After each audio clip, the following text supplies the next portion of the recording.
Good morning, all. Today, affirmations. I am the master of my fate. I am the captain of my soul. I am the master of my fate. I am the captain of my soul. I love and approve of myself now. I love and approve of myself now.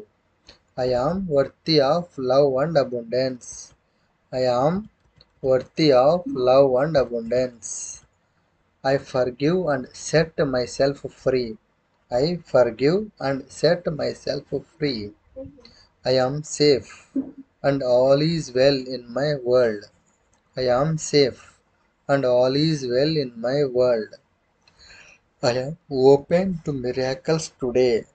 I am open to miracles today. I am learning. I am growing. I am doing my best. I am learning. I am growing. I am doing my best. Then we can go to Think and Grow Rich book written by Napoleon Hill, page number 90. He should have told us that before we can accumulate riches in great abundance, we must magnetize our minds with intense desire for riches. That we must become money conscious until the desire for money drives us to create definite plans for acquiring it. ఈ paragraph మళ్ళీ చదువుతాను. He should have told us, అతను చెప్పాడు, that before we can accumulate riches in great abundance, ఎక్కువ డబ్బులు మనకి వచ్చేటప్పటికి we must magnetise our minds, ఖచ్చితంగా మన మైండ్స్ మ్యాగ్నటైజ్ అవుతాయి with intense desire for riches. Riches కావడానికి అంత ఇంటెన్స్ డిజైర్ ఉంటుంది అని. That we must become money conscious, దానికి ఎక్కడికి రావాలి అంటే మనీ కాన్షియస్ అంటే the desire for money drives us to create definite plans for acquiring it. ఆ మైండ్ అనేది మ్యాగ్నటైజ్ అయ్యి మన డిజైర్ ఏదైతే ఉందో దాన్ని డ్రైవ్ చేస్తుంది. ఎలాగా? To create definite plans for acquiring. దానికి అది అక్యుములేట్ చేయడానికి, దాన్ని అక్వైర్ చేయడానికి కావలసిన ప్లాన్ను మనకి మైండ్ ఇస్తుంది అని. But being a poet and not a philosopher, Henley contented himself by stating a great truth in poetic form, leaving those who followed him to interpret the philosophical meaning of his lines. Little by little, the truth has unfolded itself until it now appears certain that the principles described in this book hold the secret of mastery over our economic fate. We are now ready to examine the first of these principles. Maintain a spirit of open-mindedness and remember as you read, they are the invention of no one man. The principles were gathered from the life experiences of more than 500 men who actually accumulated riches in huge amounts. Men who began in poverty with but little education, without influence. The principles worked for these men. You can put them to work for your own enduring benefit. You will find it easy, not hard to do. Before you read the next chapter, I want you to know that it conveys factual information which might easily change your entire financial destiny, as it has so definitely brought changes of stupendous proportions to two people described. I want you to know also that the relationship between these two men and myself is such that I could have taken no liberties with the facts, even if I had wished to do so. One of them has been closest personal friend for almost 25 years. The other is my own son. The unusual success of these two men, success which they generously accredit to the principle described in the next chapter, more than justifies this personal reference as a means of emphasizing the far-flung power of this principle. Almost 15 years ago, I delivered the commencement address at Salem College, Salem, West Virginia. I emphasized a principle described in the next chapter with so much intensity that one of the members of the graduating class definitely appropriated it, made it a part of his own philosophy. The young man is now a member of Congress and an important factor in the present administration. Just before this book went to the publisher, he wrote me a letter in which he so clearly stated his opinion of the principle outlined in the next chapter that I have chosen to publish his letter as an introduction to that chapter. It gives you an idea of the rewards to come.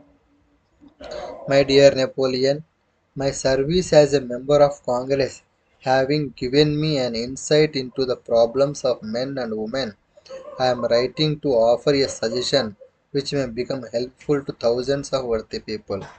With apologies, I must state that the suggestion, if acted upon, will mean several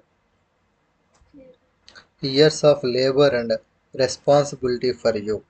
But I am enheartened to make the suggestion because I know your great love for rendering useful service. In 1922, you delivered the commencement address at Salem College when I was a member of the graduating class. In that address, you planted in my mind an idea which has been responsible for the opportunity I now have to serve the people of my state and will be responsible, in a very large measure, for whatever success I may have in the future. The suggestion I have in mind is that you put into a book the sum and substance of the address you delivered at Salem College, and in that way give the people of America an opportunity to profit by your many years of experience and association with the men who, by their greatness, have made America the richest nation on earth. I recall as though it were yesterday the marvelous description you gave of the method by which Henry Ford, wi- with but little schooling, without a dollar, with no influential friends, rose to great heights. I made up my mind then, even before you had finished your speech, that I would make a place for myself, no matter how many difficulties I had to surmount. Thousands of young people will finish their schooling this year, and within the next few years, every one of them will be seeking just such a message of practical encouragement as the one I received from you. They will want to know where to turn, what to do to get started in life. You can tell them because you have helped to solve the problems of so many people. If there is any possible way that you can afford to render a great service, may I offer the suggestion that you include with every book one of your personal analysis charts in order that the purchaser of the book may have the benefit of a complete self inventory, indicating, as you indicated to me years ago, exactly what is standing in the way of success. Such a service as this, providing the readers of your book with a complete, unbiased picture of their faults and their virtues, would mean to them the difference between success and failure. The service would be priceless. Millions of people are now facing the problem of staging a comeback because of the depression. And I speak from personal experience when I say I know these earnest people would welcome the opportunity to tell you their problems and to receive your suggestions for the solution. You know the problems of those who face the necessity of beginning all over again. There are thousands of people in America today who would like to know how they can convert ideas into money People who must start at scratch without finances and recoup their losses. If anyone can help them, we can. If you publish the book, I would like to own the first copy that comes from the press, personally autographed by you. With best wishes, believe me. Cordially yours, Jennings Rodolph.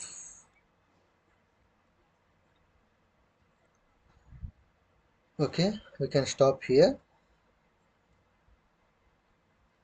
We can mark important points. He should have told us that before we can accumulate riches in great abundance, we must magnetize our minds with intense desire, that we must come money conscious until the desire for money drives us to create definite plans for acquiring it.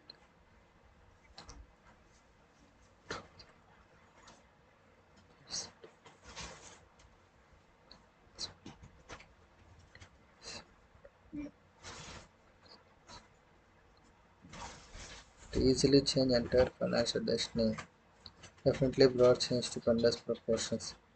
I want to solve a relation between two men and myself 10 years ago.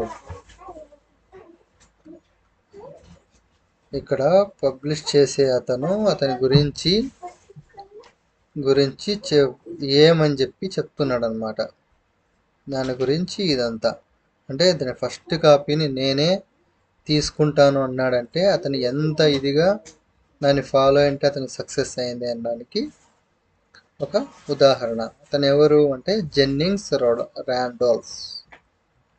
Okay, thank you. Please subscribe our channel and ping me a message to collaborate with us. Thank you.